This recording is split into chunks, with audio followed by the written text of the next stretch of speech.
जी अस्सलाम वालेकुम। कैफेड आज के लेक्चर आगाज़ करते हैं। लेक्चर नंबर 3 आज हमारा। इससे पहले प्रीवियस लेक्चर्स में हमने स्टडी किया था origin and advantages of audit, पहले लेक्चर में स्टडी किया था। और दूसरे लेक्चर में क्या स्टडी किया था हमने? सेकेंड लेक्चर में कुछ नहीं पता, नहीं पढ़ के आए। पार्टीज इन्वॉल्व इन ऑडिट पढ़ के नहीं आए। कितने स्टूडेंट्स पढ़ के आए हैं? शाबाश। चल, पार्टीज इन्वॉल्व इन ऑडिट, ठीक है।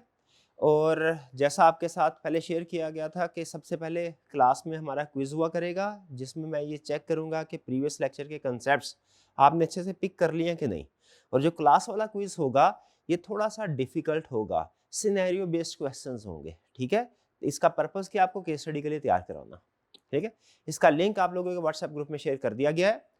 जो लोग और ऑनलाइन वाले स्टूडेंट्स भी पार्टिसिपेट कर सकते हैं इसमें, लेकिन सिर्फ उसी वक्त पार्टिसिपेट कर सकते हैं जब तक कि ये लाइव क्विज चल रहा है। जब ये क्विज खत्म हो जाएगा, हमारा क्लास में क्विज एंड हो जाएगा, उसके बाद ग्रुप वाला लिंक काम नहीं करेगा, ये चीज नोट कर लीजिएगा, ठीक है। तो लिंक ग्रुप में शेयर कर दिया गया है, उस पर क्लिक कीजिए, व्हाट्सएप ग्रुप पे क्लिक कीजिए तो आप पार्टिसिपेट करना स्टार्ट कर देंगे। अगर फर्ज कीजिए किसी वजह से व्हाट्सएप ग्रुप में आप नहीं हैं, अभी ऐड हुए, तो फिर आपने क्या करना है, साइट पे जाना है menti.com और उस पर ये जो कोड आपको नजर आ रहा है 16335110, इसको एंटर करना है तो आप ज्वाइन कर लेंगे इस क्विज को, ठीक है। और ये याद रखिएगा, ये जो कोड है ये डेली बेसिस के ऊपर चेंज होता है, हर क्विज का अलग कोड होता है। ठीक है, कोई लाइट्स हो नहीं, ये लाइट ऑफ हो सकती है, थोड़ा व्यू बेहतर हो जाए। सारी बंद हो जाएगी, ये आज जरा उनसे कहिएगा ठीक करवाइए, पहले भी हमने कहा था, उनसे रिक्वेस्ट की थी, था पहले भी, ठीक है। जी जी जी बताइए, मुझे समझ नहीं आ रही आप क्या कह रही हैं। नेट, हाँ ये नेट तो मसला होगा आगे, नेट का तो भी प्रॉब्लम होगा। चलिए कोई बात नहीं, आप देख लीजिए, कोई इशू नहीं है। देखने से भी असल मकसद तो सीखना है ना, इंशाल्लाह देखने से भी सीख मिल जाएगी। स्टार्ट करें जी।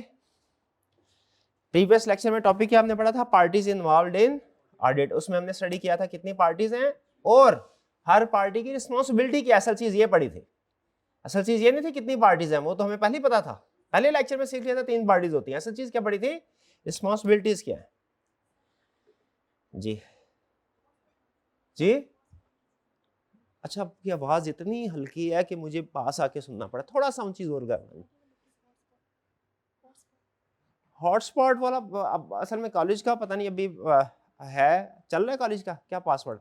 क्लास के बाद जो है ना वो कॉलेज का पासवर्ड देख लीजिएगा, नेटवर्क उसका पासवर्ड क्या है, ताकि अगर आपके पास इंटरनेट नहीं है तो आप एक्सेस कर सके। फिलहाल हॉटस्पॉट अवेलेबल नहीं होगा, ठीक है।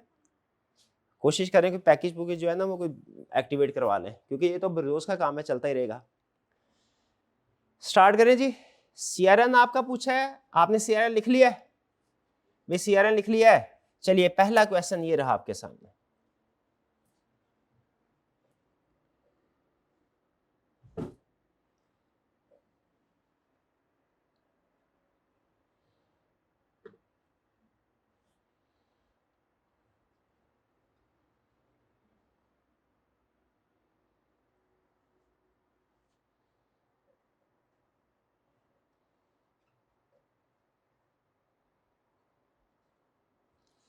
Do the plan audit planning stage of Helios Telecom Limited. The audit manager asked management about internal controls over revenue recognition.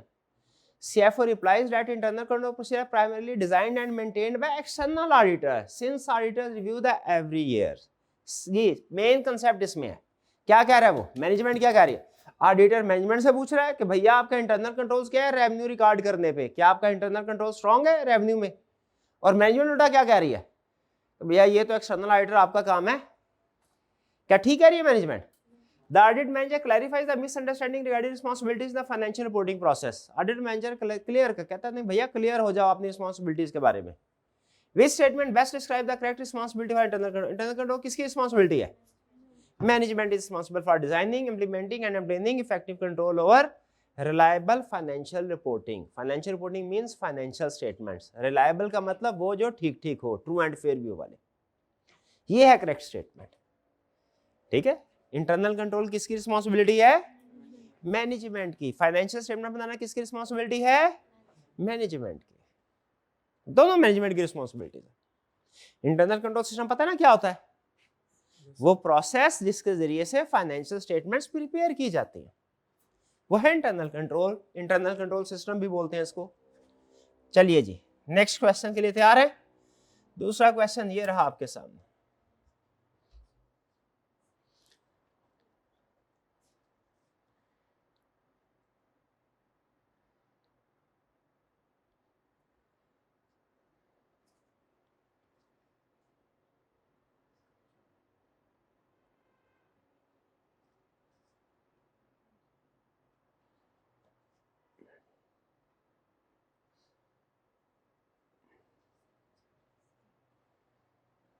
जी इसमें बताइए मेन पॉइंट क्या इसने कंसेप्ट टेस्ट किया है, गलती क्या थी इसमें? क्या कह रहा है? While discussing the audit engagement of quantum realism training item state that the main purpose of audit is to confirm that every transaction recorded in the accounting system is correct and complete. Every transaction में problem है क्या? हम जब financial statements की verification करते हैं, हम auditor, हम क्या हर एक एक ट्रांजैक्शन को वेरीफाई करते हैं? नहीं भैया, हम तो मटेरियल ट्रांजैक्शन, मटेरियल आइटम्स के ऊपर फोकस कर रहे होते हैं। वो क्यों? क्योंकि हमारा मकसद 100% या एब्सोल्यूट एश्योरेंस या गारंटी प्रोवाइड करना नहीं होता। क्या प्रोवाइड करना था? Reasonable assurance. ये बड़ा अहम कंसेप्ट है, रीजनेबल एश्योरेंस। ठीक है, रीजनेबल एश्योरेंस का मतलब क्या है कि तसल्ली बख्श काम किया जाएगा, गारंटी नहीं होगी। क्या किया जाएगा? तसल्ली बख्श का, रीजनेबल एश्योरेंस। करेक्ट, ये भी तकरीबन सबने ठीक बताया।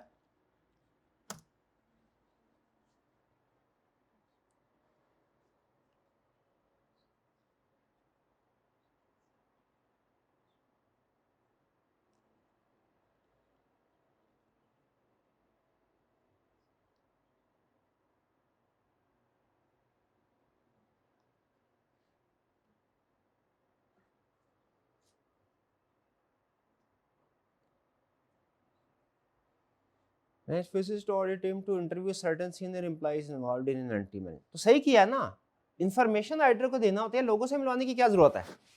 ऐसा है क्या कि मैनेजमेंट की रिस्पॉन्सिबिलिटी है कि ऑर्गेनाइजेशन के अंदर जितने भी एम्प्लॉयज हैं, ऑडिटर जिस एम्प्लॉय से मिलना चाहे उससे अरेंज करवाए मुलाकात? क्या मैनेजमेंट की रिस्पॉन्सिबिलिटी है सिर्फ इंफॉर्मेशन प्रोवाइड करना, एक्सप्लेनेशन देना, कि एम्प्लॉयज को एक्सेस प्रोवाइड करना भी? तो यहाँ पे क्या किया उसने? मैनेजमेंट ने कहा एक्सेस रहने दो। मैनेजमेंट ने कहा कि ऑडिटर अकाउंटिंग रिकॉर्ड को चेक करें, हमें से कोई स्टाफ से एडिशनल चीजें ना पूछे, हमें डिस्टर्ब ना करें। हमने आपको ये बोरी दे दी, इसमें सारे साल की इनवाइसेस है, जो मर्जी चेक करते रहे, हमसे ना पूछे। आप चुप करके उधर अपना काम करें, हमें अपना काम करना दे। ऐसे होता है कि ऑडिट? ऐसे ऑडिट नहीं होता। इनवाइसेस को चेक करते हुए कुछ सवाल जवाब पूछने होते हैं, ये खर्चा क्यों किया, किसने किया, किसने अप्रूव किया, वगैरह वगैरह। इसीलिए सिर्फ रिकॉर्ड चेकिंग नहीं बल्कि इंफॉर्मेशन भी ऑब्टेन कर सकता है। तो करेक्ट ऑप्शन क्या हुई? D. Management is required to provide unrestricted access to relevant persons within the entity for audit. Unrestricted है मतलब कोई रिस्ट्रिक्शन ना लगे। रिस्ट्रिक्शन क्या मतलब क्या होता है? पाबंदी लगाना। रिस्ट्रिक्शन का मतलब क्या है? पाबंदी लगाना। जैसे आप पे रिस्ट्रिक्शन होती है, क्या रिस्ट्रिक्शन है भाई? कॉलेज में आए तो बस अपनी क्लास में आपने आना है, आपने प्रिंसिपल साहब के रूम में जाके बैठ के तैयारी नहीं करनी। तैयारी करनी है तो लाइब्रेरी में जाके तैयारी करें, प्रिंसिपल साहब के रूम में बैठ के तैयारी नहीं करती। ये क्या? ये रिस्ट्रिक्शन है। इस तरह की रिस्ट्रिक्शन क्या स्टूडेंट पे लगाई जा सकती है? बिल्कुल, लेकिन इस तरह की रिस्ट्रिक्शन ऑडिटर पे नहीं लगाई जा सकती कि वो एम्प्लॉय से मिल ना सके। नहीं नहीं, मिल सकता है, मिल सकता है। नेक्स्ट क्वेश्चन ये रहा जी आपके सामने।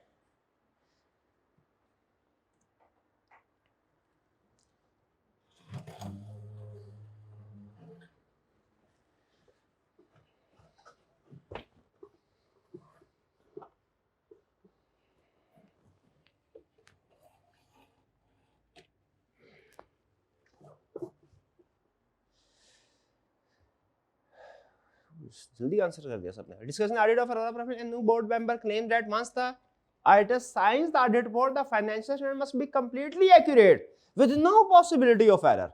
कहता है एक दफा जब ऑडिटर ने साइन कर लिया, ऑडिटर का काम तो परफेक्ट होना चाहिए, कोई भी एरर या फ्रॉड नहीं होना चाहिए। कि कोई एरर या फ्रॉड हो सकते हैं, हो सकते हैं, माइनर माइनर, छोटे छोटे, जिसे हम टेक्निकली क्या कहते हैं? इमटेरियल। एक होता है मटेरियल, और जो मटेरियल नहीं होता उसे हम क्या कहते हैं? इमटेरियल यानी छोटे एरर या फ्रॉड स्टिल हो सकता, यानी ऐसा मुमकिन है कि ऑडिटर ऑडिट करे, फाइनेंशियल स्टेटमेंट को साइन कर दे और उसके बाद भी फाइनेंशियल स्टेटमेंट्स में गलती निकलना शुरू हो जाए। कैसा पॉसिबल? तो इसका मतलब ये नहीं कि ऑडिटर ने ठीक काम नहीं किया, नहीं उसने ठीक काम किया, तो फिर छोटी छोटी गलतियां क्यों निकल रही है? क्योंकि उसने हर ट्रांजैक्शन को थोड़ा ही चेक किया है, क्योंकि उसने 100% एब्सोल्यूट एश्योरेंस गारंटी थोड़ा ही प्रोवाइड किया है, उसने तो मटेरियल आइटम्स के ऊपर ओपिनियन एक्सप्रेस, मटेरियल आइटम्स को टेस्ट किया। मटेरियलिटी हमारा अहम कंसेप्ट है, ठीक है। ये जो दो अल्फाज है ना, मटेरियल और रीजनेबल एश्योरेंस, ये दोनों इस चीज का सबूत है कि ऑडिटर एक एक ट्रांजैक्शन चेक नहीं करेगा। थोड़ी बहुत गलती फिर भी इंसान है ना हो सकती है, लेकिन ये थोड़ी बहुत गलती कितनी होती है? 5% तक, उससे ज्यादा नहीं होनी चाहिए, ठीक है।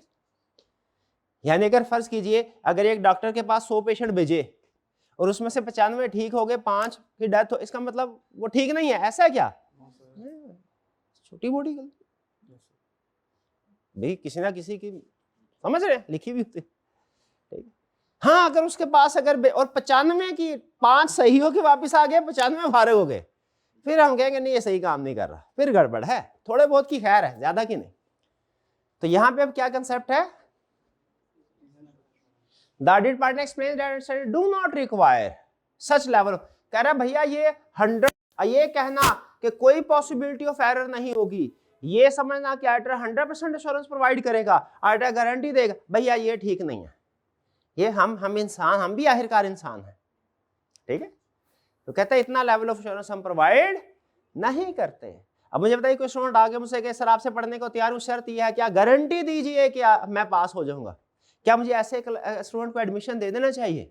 नहीं देना चाहिए। मैंने कहा कोई गारंटी नहीं है, कोई गारंटी नहीं, ठीक है। और ये मसला सिर्फ मेरे साथ नहीं है, ये हर टीचर के साथ ऐसा है। गारंटी तो कोई भी, कल क्या होगा इसके ऊपर किसी का कोई कंट्रोल नहीं है।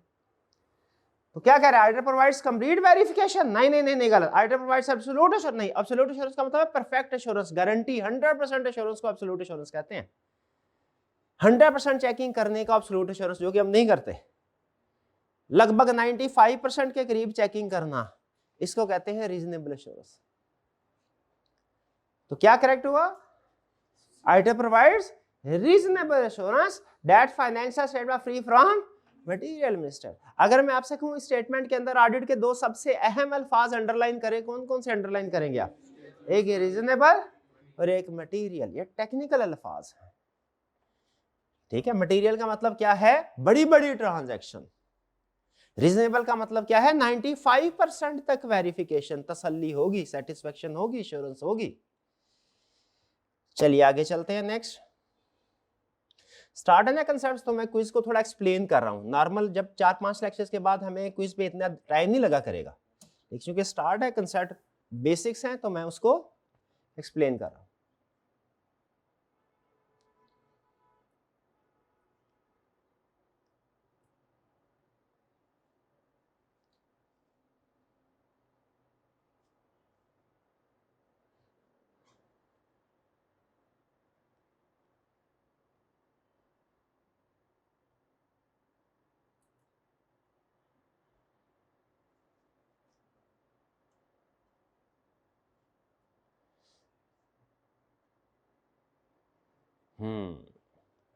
अब ये बेसिकली उसने फ्रॉड के कंठाला के कंसेप्ट्स वही है, रीजनेबल एश्योरेंस वाला ही है, लेकिन उसने एग्जांपल कौन सी उठाई?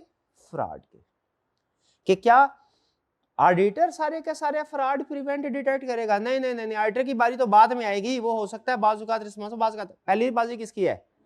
मैनेजमेंट की, मैनेजमेंट की, ठीक है। तो मैनेजमेंट रिस्पॉन्सिबल है फ्रॉड को प्रिवेंट या डिटेक्ट करने की। ऑडिटर की रिस्पॉन्सिबिलिटी क्या है? अगर कोई रिस्क असेस करना, रिस्क असेस, अगर कोई ऐसी सिचुएशन आए जो इंडिकेट कर रही हो कि गड़बड़ है, फिर वेरिफिकेशन करेगा आगे, वरना नहीं, ठीक है। तो ए ऑप्शन करेक्ट है। आगे चलते हैं। इसमें एक कंसेप्ट है रिस्क का, लेकिन ये कल के लेक्चर में मैंने रखा हुआ है। कल के लेक्चर में एक्सप्लेन करूंगा। अभी सिर्फ इतना ध्यान में रखिए, देयर इज, लिख ले, बल्कि लिख लें, there is difference between risk of misstatement and misstatement. There is a difference between risk of misstatement, ये तीन अल्फाज कोमा लगा लें इनमें, रिस्क ऑफ एंड अगला लफ्ज मिसस्टेटमेंट, यानी मिसस्टेटमेंट और कंसेप्ट है, रिस्क ऑफ मिसस्टेटमेंट और कंसेप्ट है। ठीक है, रिस्क का मतलब क्या होता है?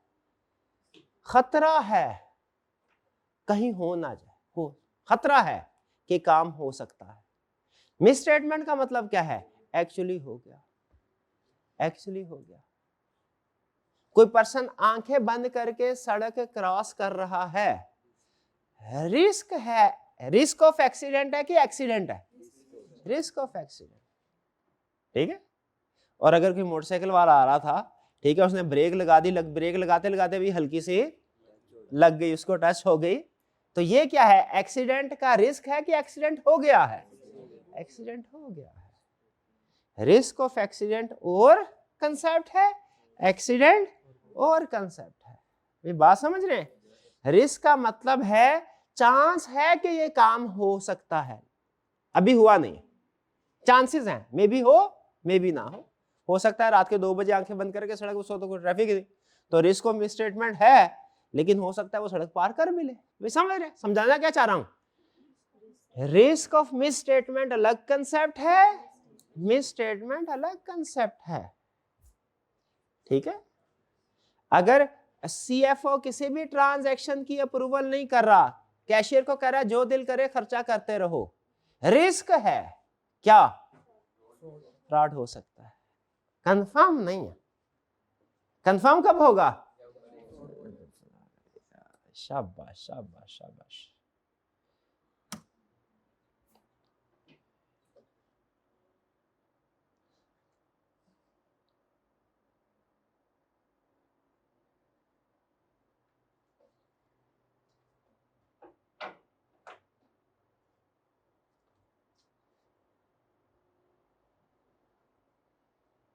हाँ, ये भी उसने केस स्टडी में 2-3 दफा आई आपने टेस्ट किया हुआ कंसेप्ट।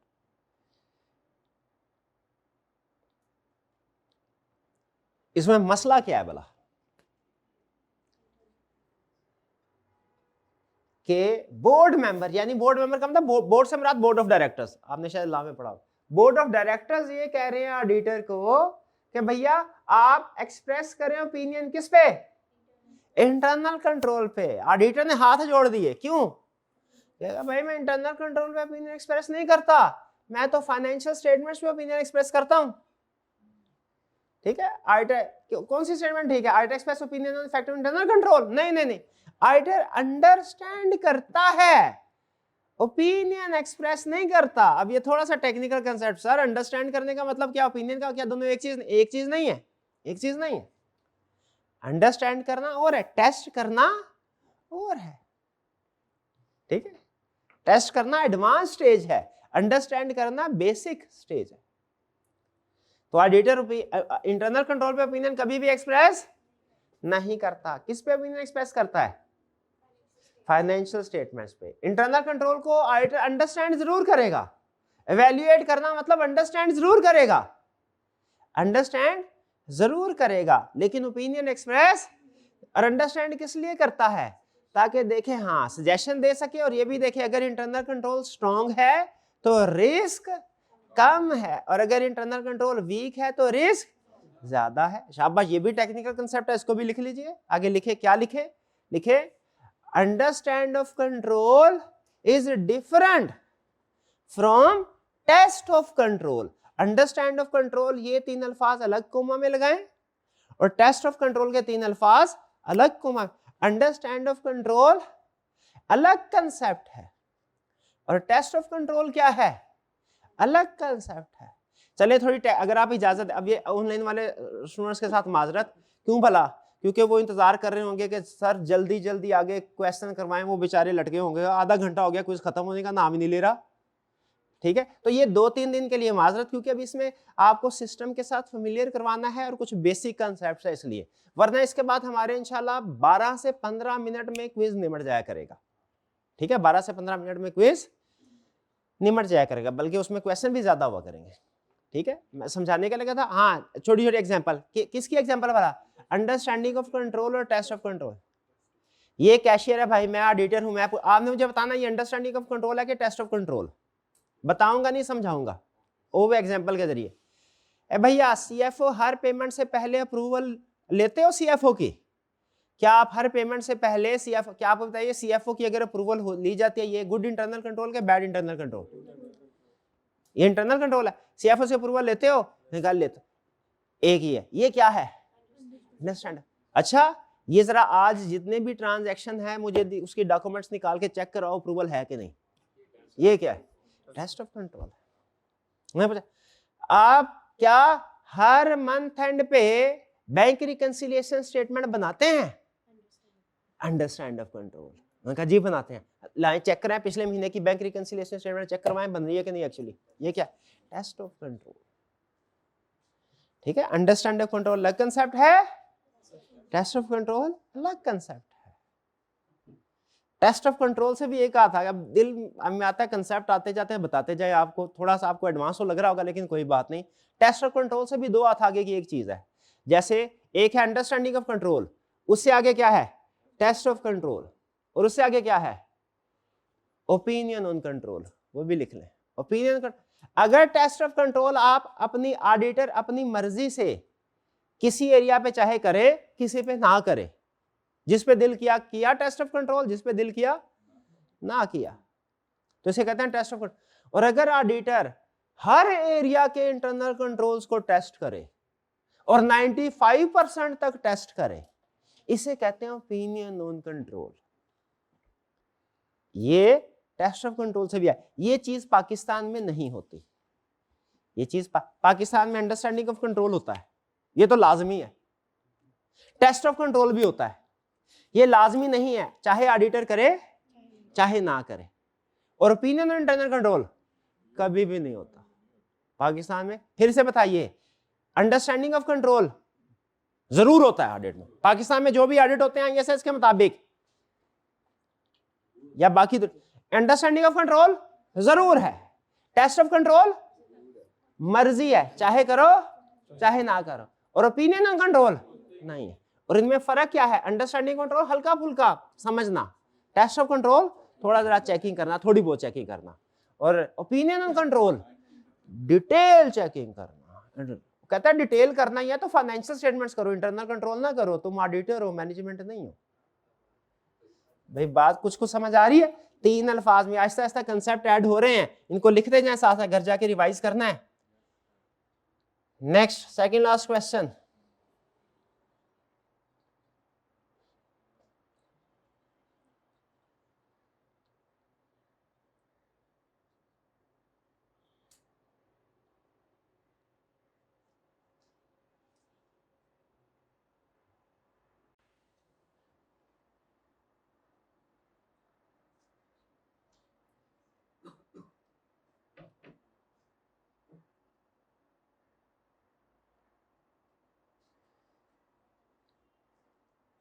जी करेक्ट। हाँ सब expectation misunderstanding, expectation gap, simple था, इसको क्या एक्सप्लेन करना। चले जी लास्ट क्वेश्चन।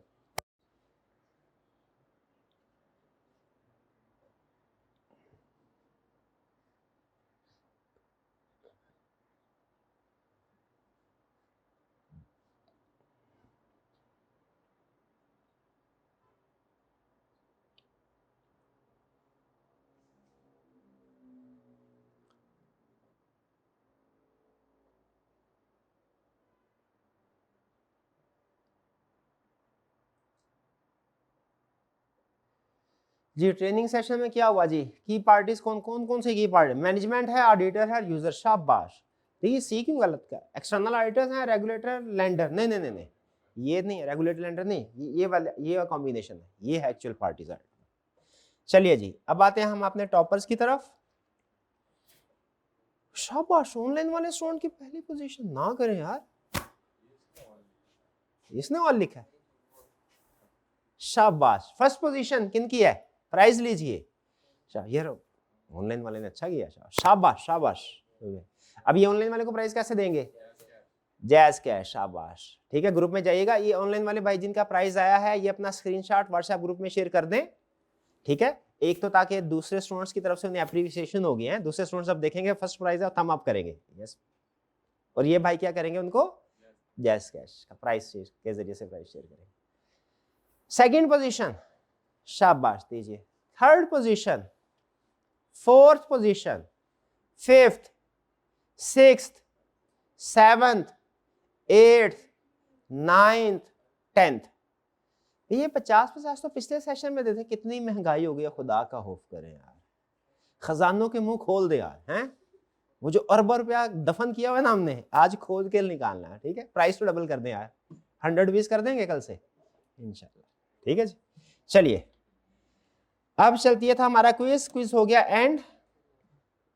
अब हम चलते हैं आज के लेक्चर की तरफ। उससे पहले आपने कोई क्वेश्चन पूछना चाहते हो प्रीवियस लेक्चर में तो पूछ सकते हैं। ठीक है जी,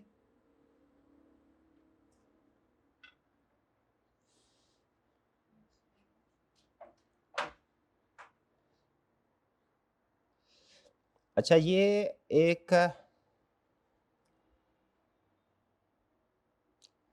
मैंने बताया था हम अपने डेली बेसिस के ऊपर लेक्चर का ना एक माइंड मैप होगा जो आपके साथ शेयर किया करेंगे। ठीक है, किताब में जो कुछ लिखा हुआ उसमें तो किताब में बहुत सी चीजें लिखी होती है, तो जो उसका मगज होता है ना, किताब में जो कुछ लिखा हुआ उसका मगज क्या कहना चाहिए, उसे समरी कहना चाहिए, कोर कंसेप्ट कुछ भी कह ले, वो सारा निकाल के हम थोड़ा अरेंज करते हैं और एक माइंड मैप की शक्ल में आपके सामने प्रेजेंट कर देते हैं। ये माइंड मैप डेली बेसिस के ऊपर आप लोगों के व्हाट्सएप ग्रुप में शेयर किया जाएगा क्लास से पहले।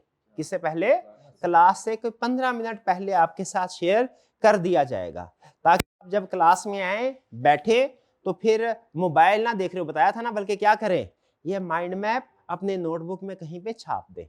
इसका फायदा क्या होगा, जैसे हम कोशिश करेंगे पहले कर दे, बल्कि चले यार कम से कम 15-20 हाँ रात में कर दें, ताकि आप रात में इसको बना के सुबह क्लास में इसको देख, तब तक आपके माइंड में कुछ ना कुछ अल्फाज रह भी जाएंगे।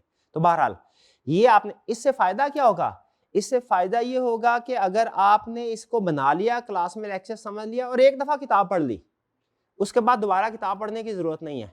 क्यों, बस इस माइंड मैप को देख लें, इसी से आपकी रिवीजन हो जाया करेगी, यानी ये आपका किताब का सब्स्टिट्यूट हो जाएगा। लेकिन एक दफा किताब पढ़नी लाजमी है ताकि आपको पूरा कंसेप्ट समझ में आए। ठीक है, और बाद में भी अगर आपको लगे कि कोई चीज भूल रही है तो उस वक्त किताब पढ़ ले, ये नहीं है कि किताब को बिल्कुल ही फेंक देना, नहीं। ठीक है, क्योंकि डिटेल तो बहरहाल किताब में, एक्सप्लेनेशन किताब में, यहाँ पे टू द पॉइंट बातें, यानी ये वो चीजें हैं कि अगर आप सिर्फ यही कवर करके एग्जाम में चले जाए तो इंशाल्लाह आपका पूरा पेपर सॉल्व हो जाएगा। लेकिन इसका यह मतलब नहीं किताब पढ़नी नहीं, फिर बता रहा हूँ, क्योंकि एक्सप्लेनेशन किताब में होती है, तो बाज़ औक़ात ज्यादा मार्क्स के साथ एक्सप्लेनेशन पूछ लेता है, तो उसके लिए फिर आपको बुक रेफर करना पड़ती है। लेकिन एक दफा किताब आपने पढ़ ली तो उसके बाद फिर इंशाल्लाह जरूरत नहीं होगी, फिर आप सिर्फ ये माइंड मैप भी कवर कर लें तो काफी है। डन जी, ये ग्रुप में भी हमने शेयर कर दिया होगा भाई ने, अगर लेकिन कोई व्हाट्सएप ग्रुप में ऐड नहीं है, पिक्चर लेना चाहें तो वो पिक्चर ले सकता है। इसी को हमने व्हाइट बोर्ड पे भी वो छापा होता है, लेकिन जाहिर है वो कंप्यूटर की राइटिंग और होते हैं, तो हमारे जो टीए भाई है उनकी राइटिंग में थोड़ा सा फर्क तो होगा। कंटेंट यही है, स्टाइल यही है, सिर्फ राइटिंग का थोड़ा सा फर्क होगा। ठीक है, वो हम थोड़ा उधर स्टडी करते हैं। डन जी, चलिए अब चलते हैं हम अपने लेक्चर की तरफ। प्रीवियस लेक्चर में से कोई क्वेश्चन पूछना चाहते हो तो पूछ लीजिए, ये एक रेड मार्क कर दीजिएगा। प्रीवियस लेक्चर भाई कोई चीज तो होगी जो समझ में नहीं आई, कि कुछ भी समझ नहीं आया, सब समझ आ गया, पक्की बात है। ऑडिट में कितनी पार्टीज होती हैं, 3। मैनेजमेंट की क्या रिस्पॉन्सिबिलिटी है, फाइनेंशियल स्टेटमेंट,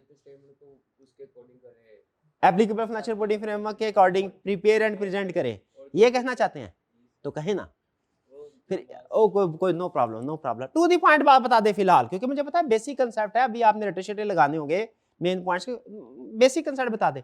ऑडिटर की क्या रिस्पॉन्सिबिलिटी है, रीजनेबल एश्योरेंस प्रोवाइड करना, किस चीज की, financial statement true and fair भी प्रेजेंट करनी है कि नहीं, शाबाश, चलिए ठीक है। प्रीवियस लेक्चर में हमने ये स्टडी किया था। फर्स्ट लेक्चर में तो हमने सीखा ओरिजिन ऑफ ऑडिट, ऑडिट कैसे ओरिजिनेट हुआ। हमने कहा जी कंपनी आई, कंपनी का कंसेप्ट आया, उसमें मैनेजमेंट और शेयर होल्डर्स अलग थे, दोनों में कन्फ्लिक्ट अराइज होता था। मैनेजमेंट शेयर होल्डर्स को 2 नंबर फाइनेंशियल स्टेटमेंट दे दिया करती थी, शेयर होल्डर परेशान होते थे। फिर उन्होंने एक अलग प्रैक्टिशनर यानी एक्सपर्ट को अपॉइंट किया जो फाइनेंशियल स्टेटमेंट को चेक करके उन्हें बताया करता था फाइनेंशियल स्टेटमेंट ठीक है कि नहीं। फिर हमने इसके बाद स्टडी किया कि अब ऑडिट प्रोफेशन इतना ग्रो हुआ कि अब बहुत सी कंट्रीज में ये रिक्वायरमेंट है, इंक्लूडिंग पाकिस्तान, ये लीगल रिक्वायरमेंट है कि कंपनी के केस में जब तक फाइनेंशियल स्टेटमेंट्स का ऑडिट नहीं होगा, फाइनेंशियल स्टेटमेंट शेयर होल्डर्स को सेंड नहीं की जाएंगी। ये सीला में भी आपने पढ़ा होगा कि ऑडिट रिपोर्ट के फाइनेंशियल स्टेटमेंट के साथ अटैच करके शेयर होल्डर को भिजवाना है, ठीक है, कॉपी सेंड। तो फिर इसके बाद हमने एडवांटेजेस ऑफ ऑडिट स्टडी किए थे। नेक्स्ट कंसेप्ट हमारा था थोड़ा सा टेक्निकल, फिर क्या कि पार्टीज कौन कौन सी ऑडिट में, हमने पता चला 3 पार्टीज है, मैनेजमेंट, ऑडिटर और यूजर्स। यूजर से मुराद कौन लोग हैं? यूजर से मुराद यूजर ऑफ फाइनेंशियल स्टेटमेंट्स हैं, यानी वो लोग जो फाइनेंशियल स्टेटमेंट्स को पढ़ते हैं और उसकी बेस पे कुछ ना कुछ फैसला करते हैं। यूजर्स बहुत से हो सकते हैं, सबसे अहम यूजर कौन से हैं? Share holders. हमने इनकी रिस्पॉन्सिबिलिटीज पढ़ी थी, ठीक है जी।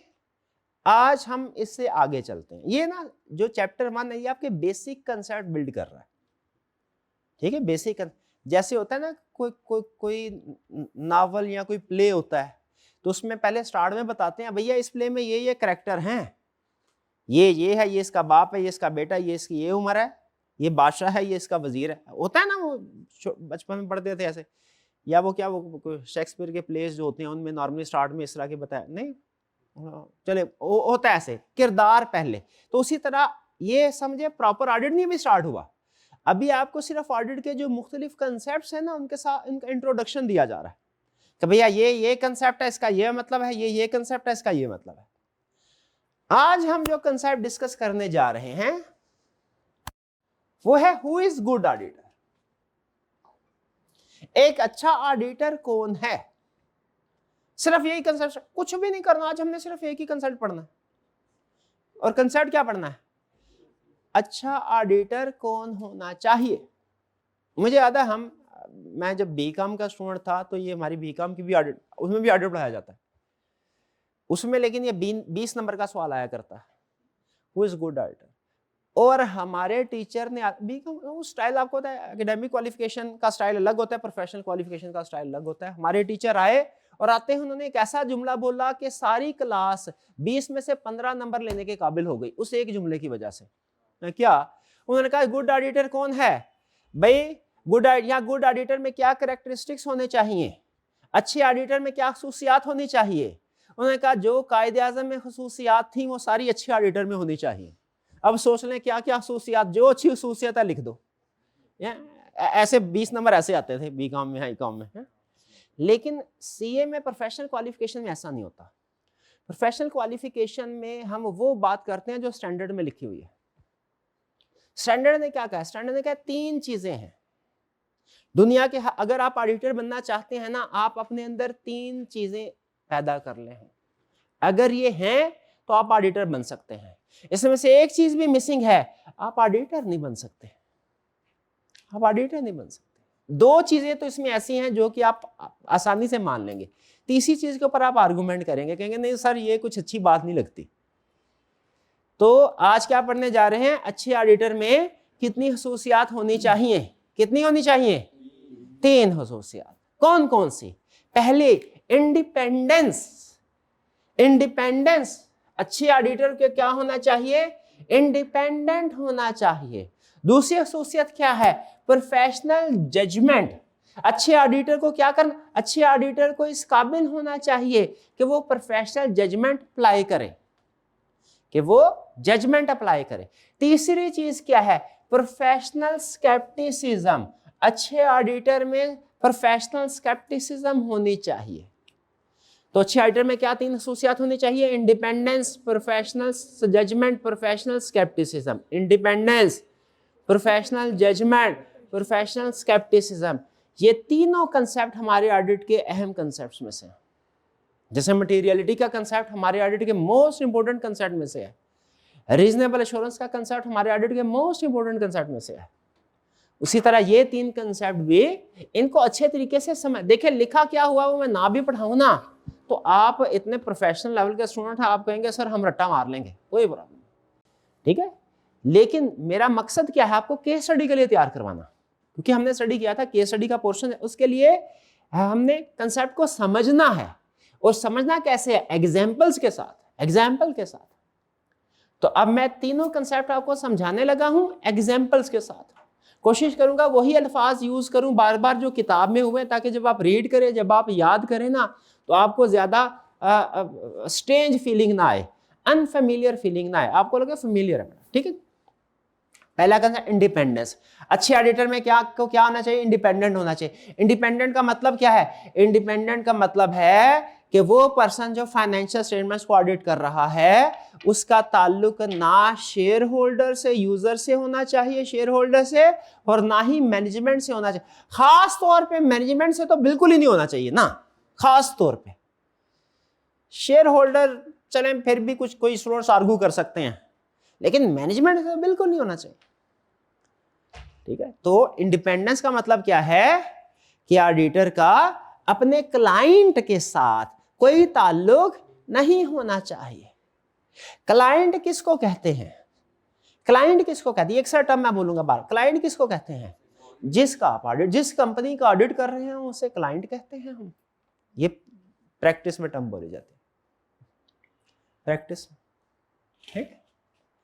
अच्छा मुझे बताइए, क्या ऑडिटर और क्लाइंट के जो मैनेजमेंट है, इनका आपस में कोई रिलेशनशिप होना चाहिए, नहीं होना चाहिए। क्या होना चाहिए, क्योंकि इंडिपेंडेंट होगा तो सही तरीके से चेकिंग करना। ये तो बिल्कुल वही बात, क्या पुलिस वाले और मुलजिम के दरमियान में कोई ताल्लुक होना चाहिए, मैं अच्छा ताल्लुक होना चाहिए। मुलजिम को चाहिए वक्तन फक्तन पुलिस वाले को तोहफे दे, तोहफा देने से क्या, तोहफा देना बुरी बात है, तोहफा देना तो फिर क्या एतराज है आपको? अगर एक मुलजिम पुलिस वाले को तोहफा दे रहा है तो क्या एतराज है, अच्छी बात है, इससे प्यार मोहब्बत बढ़ता है, अच्छी बात है। हाँ, और देखा इसका मतलब क्या है, वो पुलिस वाला फिर अच्छे से अपना काम नहीं करेगा। अमूमी तौर पे कुछ चीजें ऐसी हैं जो नॉर्मल जिंदगी में अच्छी समझी जाती हैं, लेकिन हम ऑडिटर्स को उसकी इजाजत नहीं है, हमें अपने क्लाइंट से कोई तोहफा लेने की इजाजत नहीं है, कोई यारी दोस्ती क्लाइंट के साथ नहीं रख, सिर्फ प्रोफेशनल रिलेशनशिप रख सकते हैं, पर्सनल रिलेशनशिप नहीं रख सकते। ईद आए, ईद मुबारक कह दो क्लाइंट को, ये ओके है, हाँ, लेकिन उसे ईद ही नहीं मांगनी, या वो कहे सर ईद मिलन पार्टी है, सर आप भी आ जाएं हमारी पार्टी में, नहीं, ठीक है। प्रोफेशनल रिलेशनशिप रखना है, पर क्योंकि अगर किसी किस्म का रिलेशनशिप होगा तो फिर वो ऑडिटर इंडिपेंडेंट नहीं रहेगा। क्या इंडिपेंडेंट का मतलब क्या है कि ऑडिटर का कोई रिलेशनशिप ना हो किसी भी किस्म का क्लाइंट के साथ, किसी भी किस्म का। क्या फाइनेंशियल किस्म का इंटरेस्ट हो सकता है, फाइनेंशियल मतलब लेना देना हो, मतलब ऑडिटर ने क्लाइंट कंपनी के जिसका ऑडिट कर रहा है उसके शेयर्स खरीद ले, नहीं। तो जरा सोचें, अगर ऑडिटर के पास क्लाइंट के शेयर हो तो ये ऑडिटर इंडिपेंडेंट है कि नहीं है, क्यों नहीं है, क्या गड़बड़ होगी इसमें, साबित करें।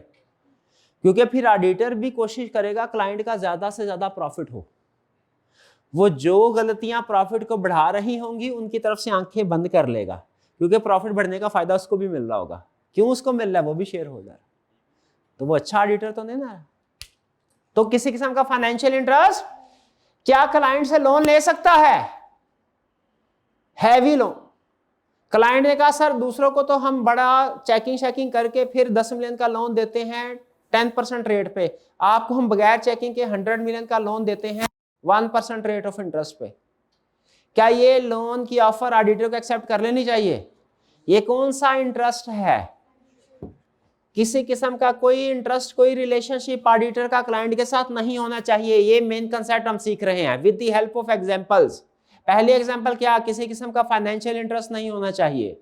दूसरी एग्जांपल क्या, किसी किस्म का पर्सनल रिलेशनशिप नहीं होना चाहिए। पर्सनल रिलेशनशिप क्या मतलब कि ऑडिट टीम में हमारा जो सबसे सीनियर पर्सन है ना, वो कौन होता है भला? Engagement partner. ऑडिट टीम के अंदर, क्रिकेट टीम के अंदर सबसे सीनियर पर्सन को क्या बोलते हैं? कैप्टन। और जो दूसरे नंबर पे होता है वाइस कैप्टन, और बाकी खिलाड़ी। तो हमारे जो ऑडिट टीम होती है इसके अंदर जो सबसे सीनियर पर्सन होता है उसे बोलते हैं एंगेजमेंट पार्टनर। एंगेजमेंट पार्टनर या ऑडिट पार्टनर, क्या बोलते हैं? या ऑडिट पार्टनर, एंगेजमेंट पार्टनर। और दूसरे नंबर पे जो पर्सन होता है उसे क्या बोलते हैं? Audit manager. ऊपर पार्टनर, नीचे मैनेजर। स्ट्रक्चर डिफरेंट फॉर्म में डिफरेंट है। कुछ फॉर्म में दूसरे नंबर वाले बंदे को डायरेक्टर भी बोलते हैं, लेकिन ज्यादातर मैनेजर। मैं एग्जाम तक फोकस रहूंगा। देखें, प्रैक्टिस में बहुत सी चीजें चल रही होती हैं, लेकिन जो चीजें आई कैप टेस्ट जो सिलेबस में नहीं है, टेस्ट नहीं कर रहा, जो टर्म्स आई कैप पेपर में यूज नहीं कर रहा, क्या मुझे खुद बताएं क्लास में बोलनी चाहिए? नहीं तो मैं अगर कहूँ मैं आपको बताता हूँ प्रैक्टिस में क्या चल रहा है तो आप खुश नहीं होंगे? खुश हो, लेकिन इससे कंफ्यूजन क्रिएट होगी। अगर एक ही चीज के दो दो तीन तीन मैं तरीके आपको बताऊंगा, प्रैक्टिस में ये भी चलता है, ये भी चलता है, ये भी चलता है। अब पूरे ऑडिट में कहीं पे टिक्कू ऑडिट एक्सप्लेन नहीं किया हुआ क्या है, और प्रैक्टिस में सबसे ज्यादा क्या होता है? टिक्कू ऑडिट। अब ये टिक्कू ऑडिट है, टिक्कू ऑडिट। अब मैं आपको समझा दिया, आप अगर एग्जाम में लिखा है वो माइंड करेगा। ये कभी बताऊंगा आपको टिक्कू ऑडिट क्या होता है।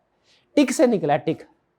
आंखें बंद करके टिक करते हैं, सब ठीक है, सब ठीक है, सब ठीक है, क्या कोई प्रॉब्लम नहीं सर, सब ठीक है, सब ठीक है, सब ठीक है। ये होता है टिक्कू ऑडिट। चेक किए बगैर ही जब सब कुछ साइन करके दे दे तो इसको क्या बोलते हैं? प्रैक्टिस में होता है। लेकिन मैं क्लास में थोड़ी सिखाऊंगा। ये कुछ चीजें हैं जो प्रैक्टिस वाले गुरु आपको सिखाएंगे। प्रैक्टिस के गुरु अलग है, ठीक है। वो हाँ, जो चीजें जरूरी है एज पर ISAs, जो प्रैक्टिकल चीजें हैं वो हम आपको बताएंगे। लेकिन जो बाज़ औक़ात गुरु होते हैं ना, अब टेक्स्ट पढ़ लें, पूरे टेक्स्ट में मुझे बताएं कहना नहीं चाहिए रमजान। कहीं पे उसने बताया है कि आपने अगर रिटर्न अपनी कोई रिटर्न की फाइलिंग या कोई ऑर्डर है उसको एक्सटेंड करवाना है तो किसको कितने पैसे देने हैं? नहीं। अभी क्या आपको क्लास में आपको सिखाना चाहिए? सिखाना भी नहीं सिखाना चाहिए। प्रैक्टिस में भी जाके आप ना ही सीखें तो अच्छा है, ठीक है। हाँ, तो वापस आ जाएं। क्या बता रहा, पता नहीं बात कहीं से कहीं निकल जाती। कहाँ पे थे हम? टिक्कू ऑडिट से भी पहले, हाँ, पहले नंबर पे एंगेजमेंट पार्टनर, दूसरे नंबर पे मैनेजर, और तीसरे नंबर पे जो बाकी खिलाड़ी होते हैं उन्हें कहते हैं टीम मेंबर। Team member. अच्छा, बाकी टीम मेंबर में भी कुछ टीम मेंबर ऐसे होते हैं जो थोड़े पुराने होते हैं, कुछ नए होते हैं। जैसे क्रिकेट टीम में भी ऐसा होता है ना, वैसे फर्क नहीं पड़ता इससे, परफॉर्मेंस सबकी एक जैसी है। लेकिन फिर भी कुछ होते हैं जो उम्र के लिहाज से सीनियर होते हैं, कुछ दरमियाने सीनियर, सेमी सीनियर होते हैं, और कुछ जूनियर होते हैं, ताज़ा भर्ती होते हैं, ठीक है। उसी तरह टीम में भी बाकी की जो टीम होती है, ऊपर पार्टनर, फिर मैनेजर, फिर उसके बाद बाकी की टीम। बाकी की टीम में 3 तरह के लोग होते हैं। कौन कौन से?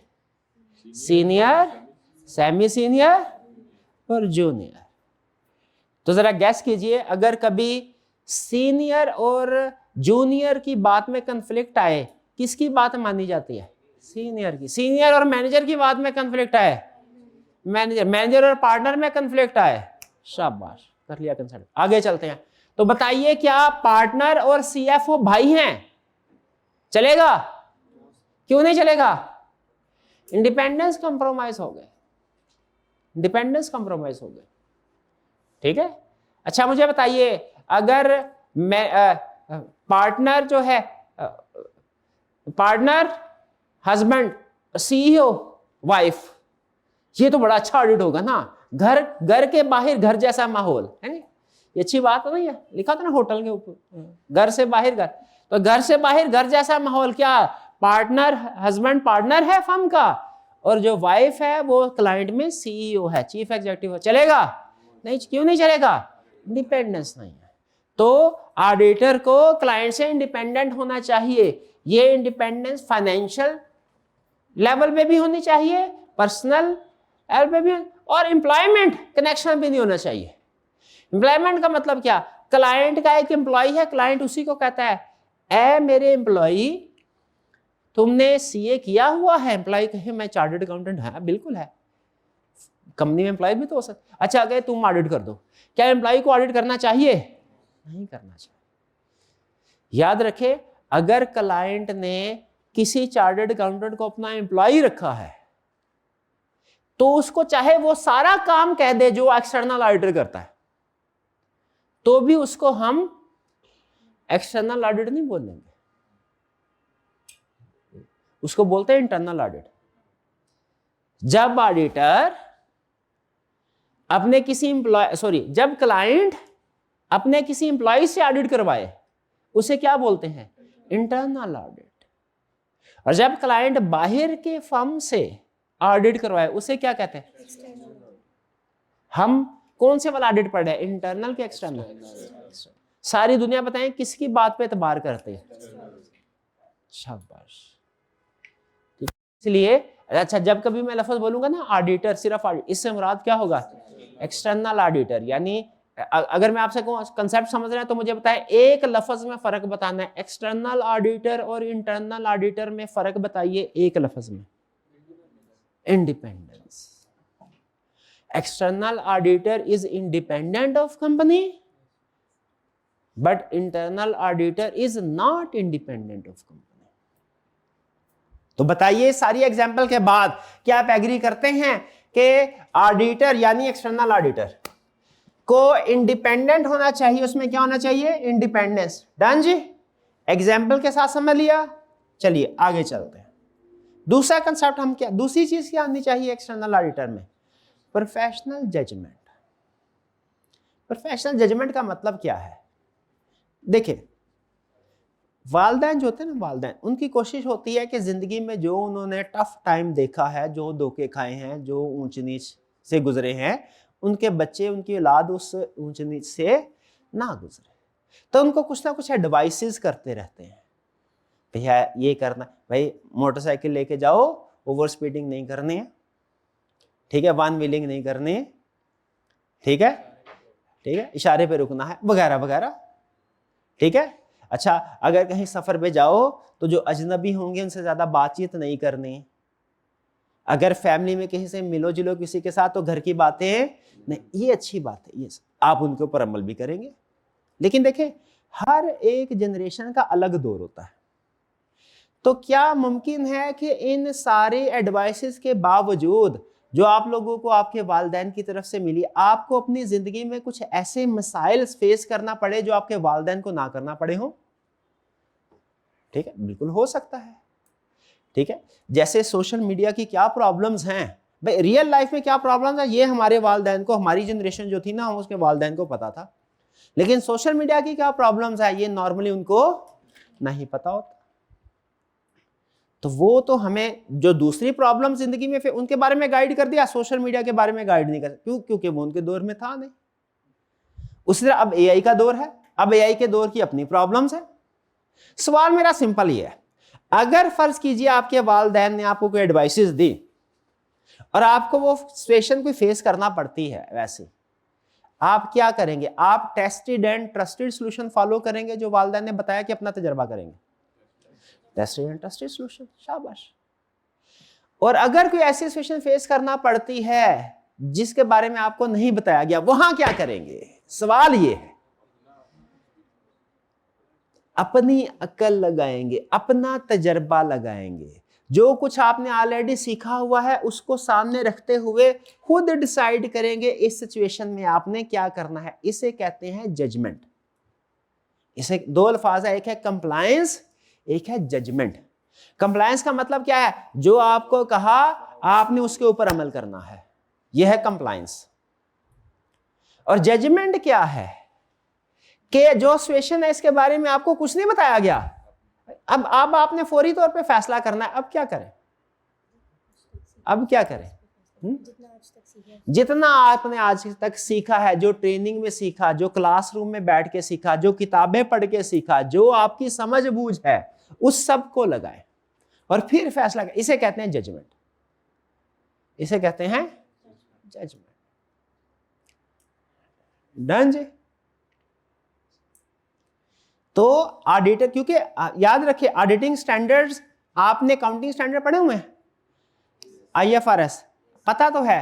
आईएफआरएस में क्या लिखा होता है? आईएफआरएस में लिखा हुआ है आपने फाइनेंशियल स्टेटमेंट कैसे प्रिपेयर करनी है। अकाउंटिंग के स्टैंडर्ड्स को क्या बोलते हैं? आईएफआरएस। उसमें क्या लिखा हुआ है? फाइनेंशियल स्टेटमेंट कैसे प्रिपेयर करनी है। क्या अकाउंटेंट के स्टैंडर्ड है इंटरनेशनल? ऑडिटर के भी हैं कि नहीं है? गैस करें। ऑडिटर्स के भी इंटरनेशनल स्टैंडर्ड, उन्हें कहते हैं ISA, international standards on auditing है। वो भी उसी तरह की एक बुक जैसे अकाउंटिंग की बुक होती है। अकाउंटिंग स्टैंडर्ड में क्या लिखा है? How to prepare financial statements. Auditing standard में क्या लिखा हुआ है? How to verify financial statements. उसमें बताया इन्वेंट्री हो तो ये वेरीफाई करना, इस तरीके से डेटर्स हो तो उस तरीके से वेरीफाई करना। ठीक है, तो ये तो जब तो हमें अपने ऑडिट, जरा गौर से सुनेगा कंसेप्ट, अगर हमने ऑडिट में ऐसी सिचुएशन फेस कर रहे हैं जो ऑडिटिंग स्टैंडर्ड में लिखी हुई है, तो हमने अपनी अकल नहीं लगानी, क्या करने? कंप्लायंस करनी। लेकिन अगर कोई ऐसी सिचुएशन आ जाती है, हम फेस करते हैं अपनी प्रैक्टिकल लाइफ में, जो ऑडिटिंग स्टैंडर्ड में नहीं लिखी हुई, क्योंकि याद रखिए ऑडिट स्टैंडर्ड क्या है? 2-2,500 सफ़ों की किताब है। क्या उसमें दुनिया के हर क्लाइंट की हर सिचुएशन का जिक्र होगा?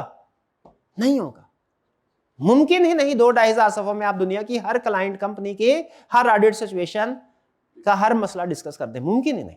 तो उन्होंने ज्यादा वाले अहम वाले डिस्कस किए हैं, फ्रीक्वेंटली आस्क्ड क्वेश्चंस टाइप, लेकिन हर सिचुएशन डिस्कस नहीं किया। तो यहाँ पे कंसेप्ट क्या समझा रहा है कि अगर आपको अपने ऑडिट में कोई ऐसी सिचुएशन फेस करना पड़ेगी जो कि ऑडिटिंग स्टैंडर्ड में जिक्र नहीं है, तो आप क्या करेंगे? पहली ऑप्शन आप कहेंगे इसमें तो कुछ भी नहीं करना क्योंकि लिखा ही नहीं हुआ। दूसरी ऑप्शन आप टास्क करके फैसला करेंगे क्या करना है। तीसरी ऑप्शन अपनी प्रोफेशनल जजमेंट अप्लाई करेंगे। प्रोफेशनल, तो ये प्रोफेशनल जजमेंट आप में, ये डिसीजन मेकिंग पावर है, ये जजमेंट, ये फैसला करने की ताकत है जजमेंट, कि आप अनसर्टन सिचुएशन के अंदर क्या फैसला कर सकते हैं कि नहीं। और वो फैसला किस बेस पे करना है? वो टास्क की बेस पे नहीं करना, वो कड़बकड़ बमे वो करके नहीं करना। वो कैसे करना है? अपने ऑडिट नॉलेज, एक्सपीरियंस और ट्रेनिंग की बेस पे। ये है प्रोफेशनल जजमेंट। आपको एक एग्जांपल देता हूं। ऑडिटिंग स्टैंडर्ड में एक जगह पे लिखा हुआ है, अगर आप किसी कंपनी का ऑडिट करें और उसकी बैलेंस शीट में डेटर्स हो ना, डेटर्स, तो आपने उनको डेटर्स को लेटर लिखना है। ए डेटर, कंपनी ने तुमसे इतने पैसे लेने हैं, तुमने बताओ कितने पैसे देने। ये इसको बोलते हैं कंफर्मेशन लेटर सेंड करना। ठीक है, लेकिन आप एक कंपनी का ऑडिट करने के लिए गए, क्लाइंट ने कहा सर जी ये कुछ डेटर्स को तो लेटर सेंड कर लें, ये 2-3 डेटर्स हैं, इनको लेटर सेंड ना करें, इनके साथ हमारा झगड़ा चल रहा है। अब देखें, एक रिक्वायरमेंट थी, बाकी सिचुएशन में आपने अप्लाई कर दी, एक तो सिचुएशन में अप्लाई नहीं कर सके। अब क्या करना चाहिए? क्या इन डेटर्स को जिनके साथ झगड़ा चल रहा है बिल्कुल छोड़ दें? अब बताएं, अब आप कैसे साबित करेंगे कि ये डेटर जेन्युइन है? कंफर्मेशन लेटर सेंड नहीं कर सकते। अब आप जो सोच रहे हैं ना कि मैं कैसे, ये है जजमेंट, ये है जजमेंट। कि ऑडिटिंग स्टैंडर्ड ने जो गाइडेंस दी थी वो हम सिचुएशन में अप्लाई नहीं कर सकते, किसी वजह से रिक्वायरमेंट को अप्लाई नहीं कर सकते, कंप्लाई नहीं कर सकते। अब क्या करें? गैस कर सकते हैं क्या लिखा होगा स्टैंडर्ड में, या प्रैक्टिस में क्या किया जाता होगा ऐसी सिचुएशन में? नहीं, डेटर को वेरीफाई कर रहे हैं, उसका इन्वेंटरी से ताल्लुक ही नहीं। इनवाइसेस देख लेंगे। अच्छा, कौन सी इनवाइसेस? सेल इनवाइसेस के परचेज इनवाइस? Sale, okay. अब परचेज इनवाइसेस भी होती है ना, मैं समझा शायद परचेज इनवाइस ना कह रहे हो। तो एग्जाम में जब कभी आइंदा आपने लिखना है, वादा करें इनवाइसेस लिखेंगे, तो चूंकि सेल इनवाइस भी होती है, परचेज इनवाइस भी होती है। ड्राफ्टिंग टिप बता रहा हूं आपको। कौन सी टिप बता रहा हूं? ड्राफ्ट। तो चूंकि तो आपने हमेशा क्या, सिर्फ इनवाइस नहीं लिखना, क्या लिखना है? सेल इनवाइस लिखें या परचेज इनवाइस लिखें, ताकि क्लियर हो जाए कौन सी इनवाइस। चलिए, प्रोफेशनल जजमेंट समझ आ गया? प्रोफेशनल जजमेंट क्या है, कंसेप्ट भी बता दिया। आप देखते हैं उसने लिखा क्या हुआ है।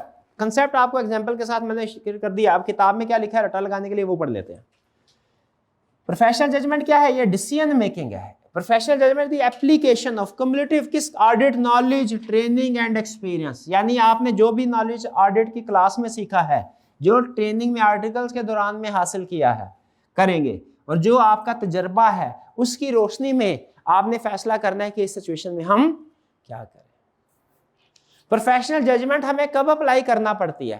प्रोफेशनल जजमेंट हमें ऑडिट की हर स्टेज पे अप्लाई करना पड़ती है, हर कदम पे, हर कदम। एक किताब में मैं पढ़ा था, इंसान है ना, एक दिन में 500 से ज्यादा फैसले करता है। छोटे भाई, चाय पीनी है नहीं पीनी, आजकल रोजे चल रहा है, रोजे खत्म हो जाएंगे, चाय क्लास से पहले पिए कि क्लास के बाद, ये भी एक फैसला है। सबसे पहले सुबह उठ के फैसला क्या करते हैं, आज कॉलेज जाना है कि नहीं जाना, ये भी एक फैसला। तो बहुत से फैसले करते हैं, हर कदम पे फैसला कर रहे होते हैं, ठीक है। उसी तरह ऑडिटर भी हर कदम पे फैसला कर रहा होता है। तो हमने जो प्रोफेशनल जजमेंट अप्लाई करनी है वो हर स्टेप, हम अपने ऑडिट को 3 हिस्सों में डिवाइड करते हैं। हमारे ऑडिट के फेजेस कितने हैं? 3। Start of the audit, during audit, end of the audit.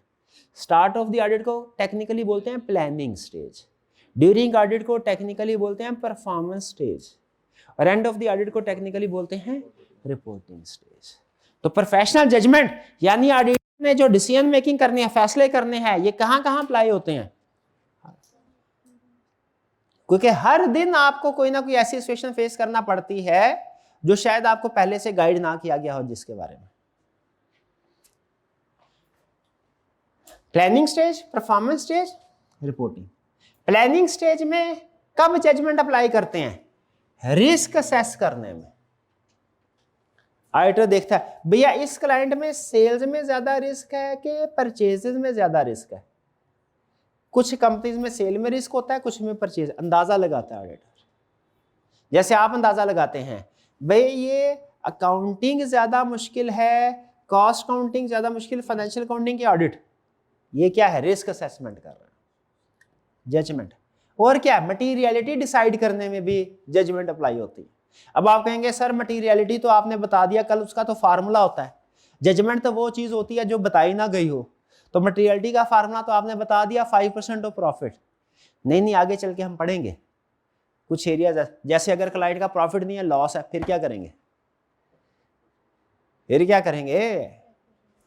फिर तो कुछ जजमेंट अप्लाई करनी पड़ेगी ना। तो प्रोफेशनल जजमेंट क्या है? आपने अनसर्टेन सिचुएशन में अपने नॉलेज, एक्सपीरियंस और ट्रेनिंग की बेस पे फैसला करना है कि मुझे क्या करना चाहिए। जब गाइडेंस ना हो तब जजमेंट अप्लाई करते हैं। जजमेंट किन स्टेजेस पे अप्लाई करेंगे? प्लानिंग स्टेज पे, हर स्टेज पे, यानी प्लानिंग पे भी, परफॉर्मेंस पे भी, रिपोर्टिंग पे भी। प्लानिंग स्टेज में एग्जांपल बताएं किन किन में जजमेंट अप्लाई कर? रिस्क असेस करते हुए, मटीरियलिटी डिसाइड करते हुए, रिस्क डिसाइड करते हुए, मटीरियलिटी। परफॉर्मेंस स्टेज में क्या होता है? परफॉर्मेंस स्टेज का मतलब है प्रोसीजर परफॉर्म करना। प्लानिंग स्टेज पे हम डिसाइड करते हैं हमने किस एरिया में प्रोसीजर परफॉर्म करने हैं, क्या करना है, ये प्लानिंग स्टेज पे। और जब वो करते हैं एक्चुअली, उसे क्या कहते हैं? Performance stage. यहां पे आप शेड्यूल बना रहे हैं, मैंने सारे सेशन में 16 घंटे डेली पढ़ना है, ये शेड्यूल बनाते हैं ना अपना शेड्यूल, ये होता है प्लानिंग स्टेज। और जब दिन रात उस शेड्यूल के ऊपर अमल करते हैं तो ये क्या होता है? Performance stage. परफॉर्मेंस स्टेज में आप क्या करते हैं? आप प्रोसीजर परफॉर्म करते हैं। और क्या करते हैं? Nature, timing and extent of procedure perform करते हैं। और उन प्रोसीजर के नतीजे में आपको एविडेंस मिलता है, सबूत इकट्ठा होता है। एविडेंस मतलब एश्योरेंस। प्रोसीजर परफॉर्म करते हैं, उसके नतीजे में क्या होता है?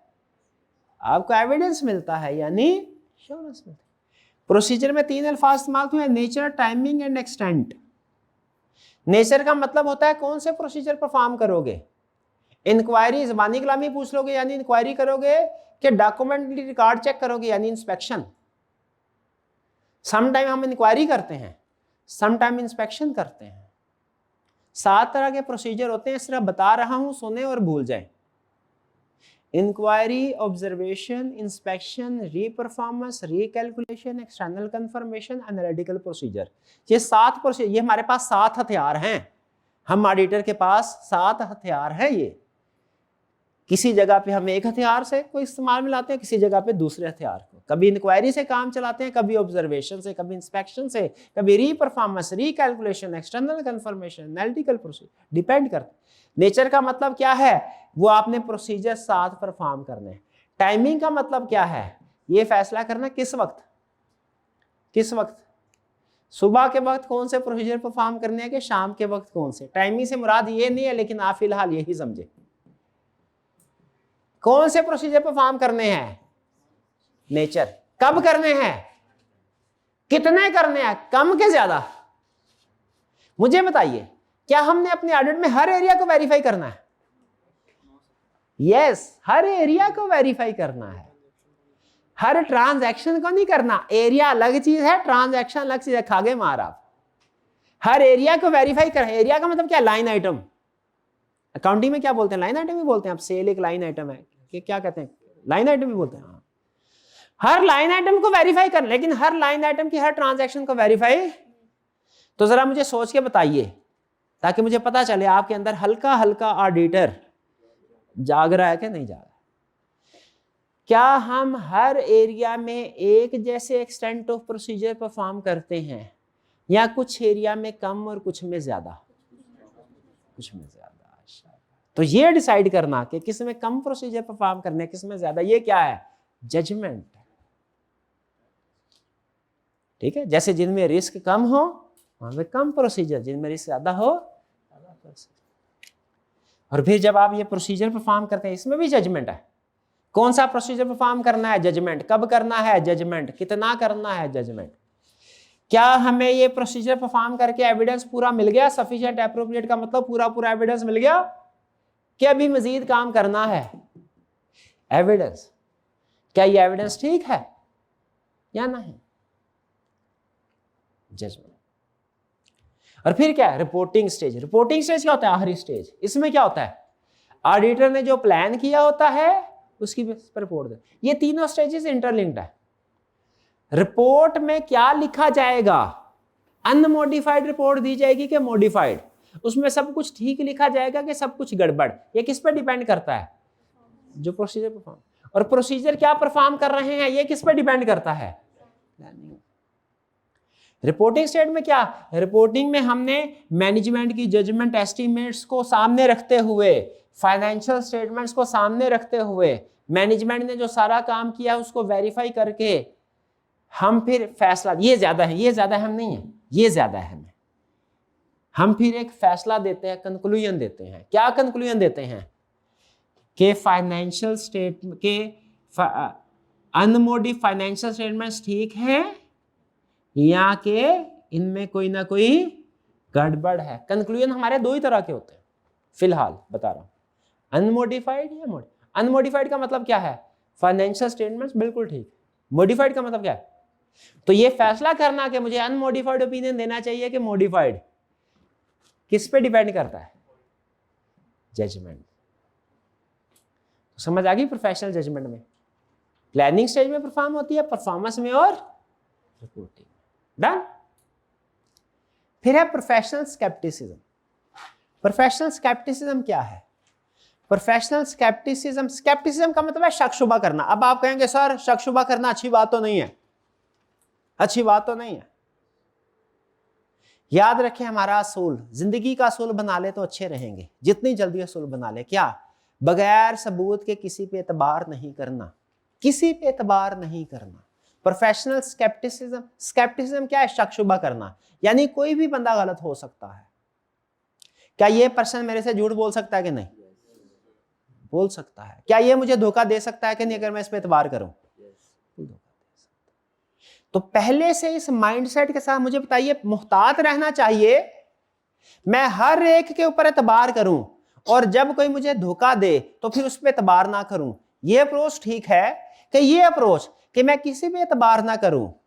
हाँ, अगर पास्ट एक्सपीरियंस की बेस पे किसी का अच्छा एक्सपीरियंस है, सिर्फ उस पर एतबार करूं। मुझे बताइए, बाय डिफॉल्ट मुझे सब पे एतबार कर लेना चाहिए कि पहले एविडेंस इकट्ठा करूं फिर एतबार करूं? क्या बेहतर है?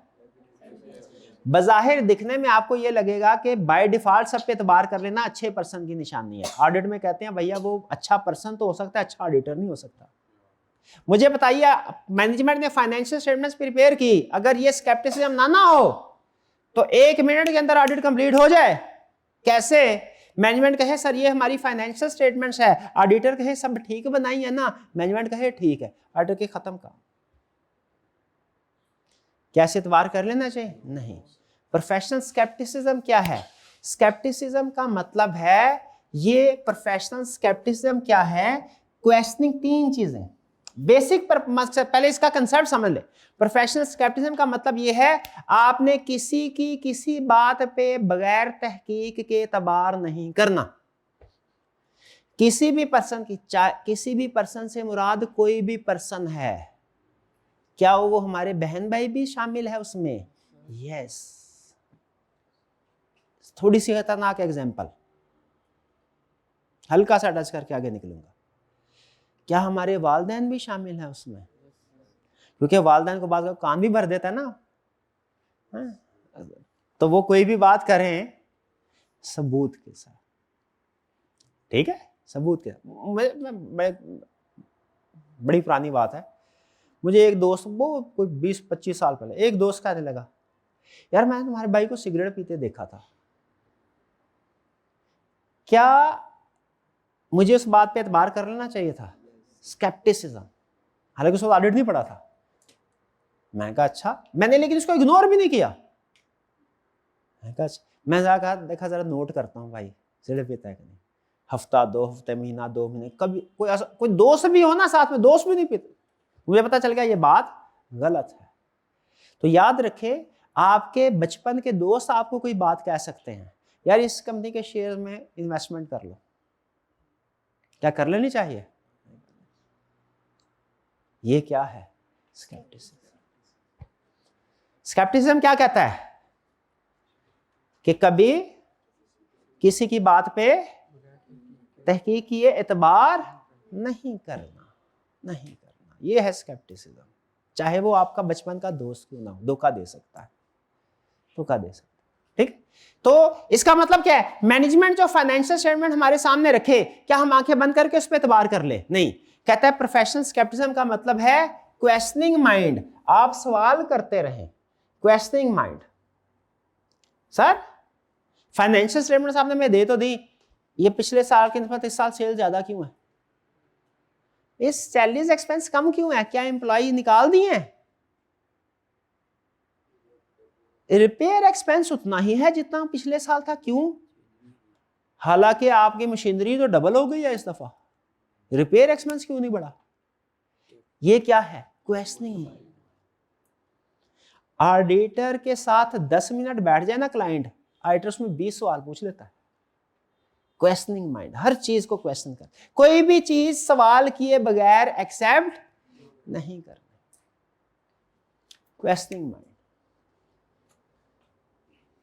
Being alert to condition indicating misstatement, यानी क्वेश्चन करे, एक तो ये क्वेश्चन कर, बार बार चीजें पूछे, ये क्या है, ये क्यों बढ़ रहा है, जो कोई चीज बढ़ रही है क्यों बढ़ रही है, कोई कम हो रही है क्यों कम हो रही है, कोई सेम है तो क्यों सेम है, हालांकि बढ़नी चाहिए। ये क्या क्वेश्चनिंग में? Being alert to condition which indicate possibility of misstatement, जैसे ही क्लर्क नई गाड़ी ले, फौरन उस क्लर्क के सारी चीजों को चेक करे, क्यों? ये क्लर्क ने नई गाड़ी कैसे ली? आपके ख्याल में क्या ये एक ऐसी कंडीशन है जो पॉसिबिलिटी ऑफ मिसस्टेटमेंट को इंडिकेट कर रही है? प्रोफेशनल स्केप्टिसिज्म क्या है? आपके सामने अनयूजुअल सिचुएशन आए ना, तो उसको इग्नोर ना करें, उसको कंसीडर करें। अनयूजुअल सिचुएशन क्या, आप खुद बताएं। आपने दिन रात एक करके पेपर पास किए हैं, सीए किया है, उसके बाद ऑडिट मैनेजर के तौर पे अप्लाई हुए हैं, ठीक है, आपने 600 सीसी कार रखी हुई है, और क्लर्क जो था 1000 सीसी कार लेके आ गया, अंदर कुछ होगा कि नहीं होगा? गड़बड़ क्या चल रही है? क्या सोचेंगे? उसका इनाम निकला है, लॉटरी निकली है उसकी, क्या सोचेंगे? ये क्या है? ये है कंडीशंस इंडिकेटिंग। याद रखिएगा, क्लाइंट आपको कभी भी, आपका क्लाइंट खुद नहीं बताएगा कि मैंने ये एरर या फ्रॉड किया, ठीक कर लें। आपको खुद देखना होगा, अलर्ट रहना होगा।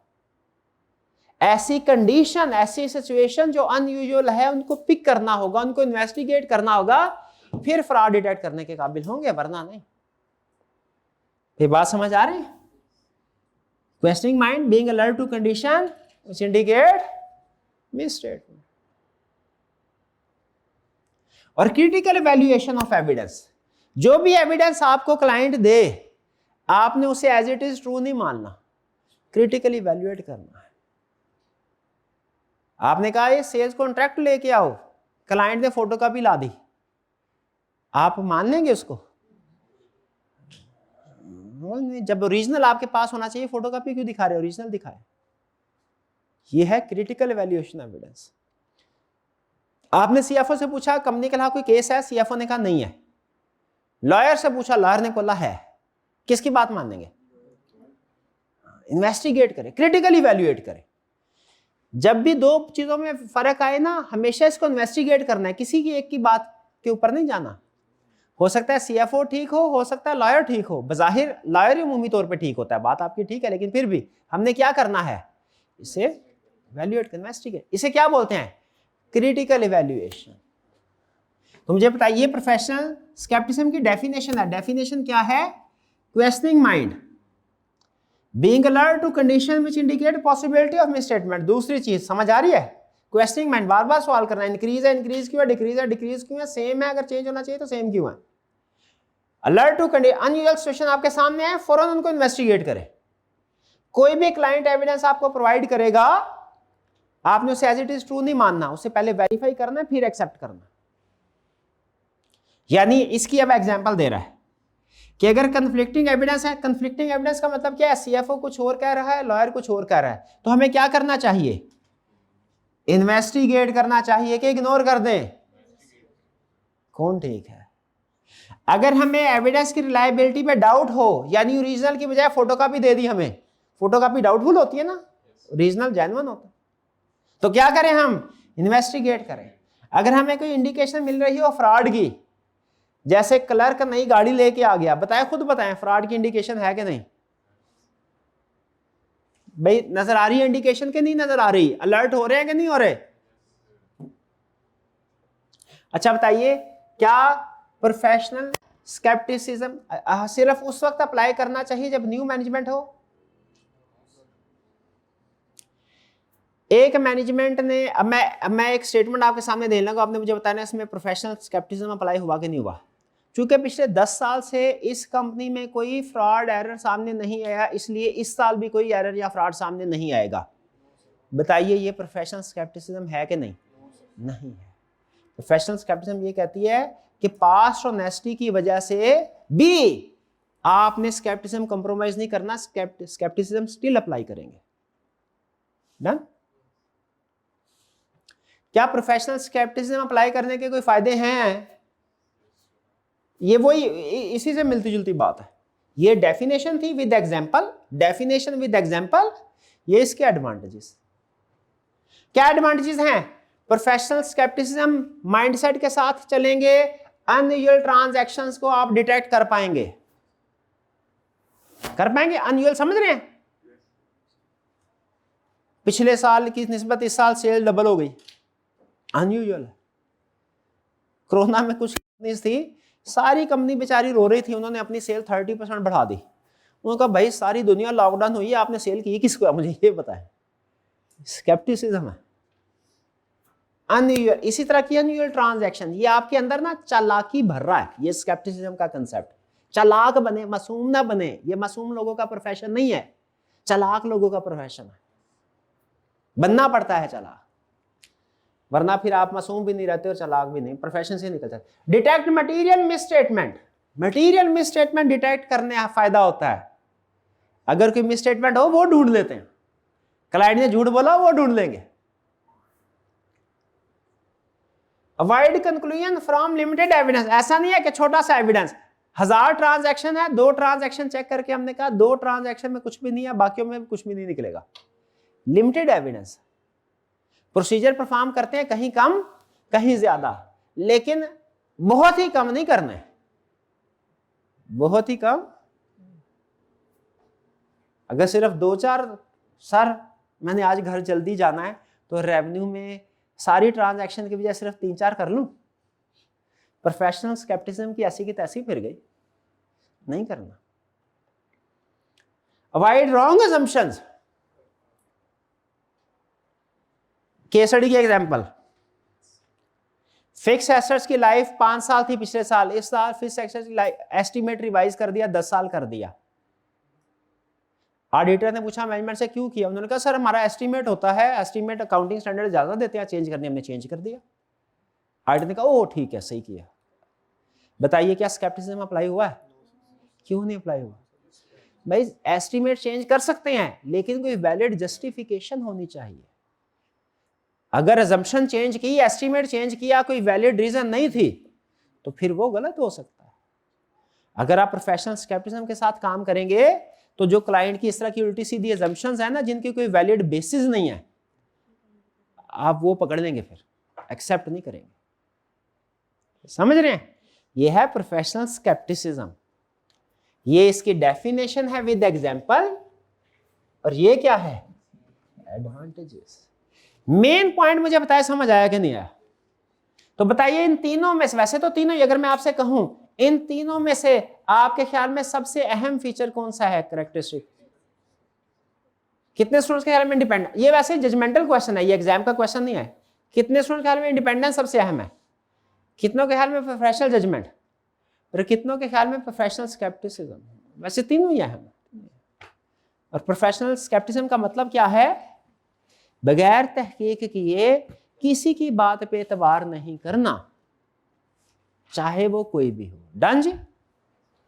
यहां पे आपको छोटी सी exam tip, exam point of view से अहम कंसेप्ट बता रहे हैं। क्या? Examiner often present a scenario where management integrity is assumed.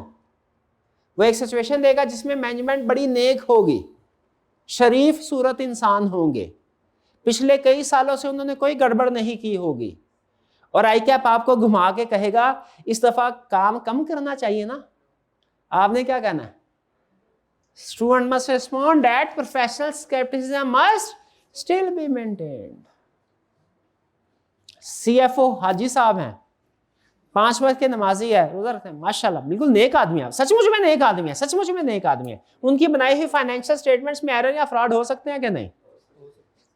ये है प्रोफेशनल। और अगर आपका वो भाई हो, फिर एरर या फ्रॉड हो सकते हैं कि नहीं? हो सकते हैं, हल्का सा सेंसिटिव। अगर वालिद साहब हो सीएफओ, सेंसिटिव, कुछ चीजें ऐसी हैं गलत, मुझे खुद अजीब सा लगता है, लेकिन क्या करें, प्रोफेशन ही ऐसा है। प्रोफेशन, पुलिस वाला हो, उसके घर का केस हो, बताए तफ्तीश तो बनती है ना।